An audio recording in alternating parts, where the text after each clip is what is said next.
Constable Pramod హత్య కేసు నిందితుడు రియాజ్ ఎన్కౌంటర్పై Nizamabad police commissioner Chaitanya clarity ఇచ్చారు.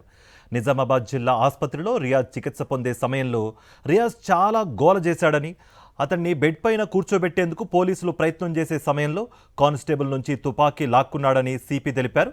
రియాజ్ తుపాకీ ట్రిగ్గర్ నొక్కేందుకు సిద్ధమవగా అతడిపై రిజర్వ్ ఇన్స్పెక్టర్ కాల్పులు జరిపారని చెప్పారు. కాల్పుల్లో రియాజ్ తీవ్రంగా గాయపడి చనిపోయాడన్నారు. ఘటనపై ఎస్ఓపీ ప్రకారం కేసు నమోదు చేసి దర్యాప్తు చేస్తున్నామని అన్నారు నిజామాబాద్ పోలీస్ కమిషనర్ చైతన్య.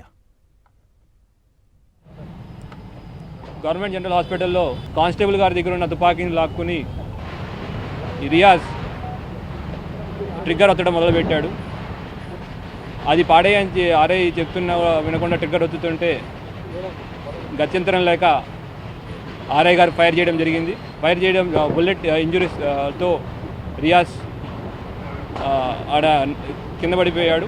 తర్వాత ఎస్ఓపి ప్రకారం దాని మీద కేసు రిజిస్టర్ చేయడం అండ్ ఎంక్వైరీ చేయడం జరుగుతూ ఉంది.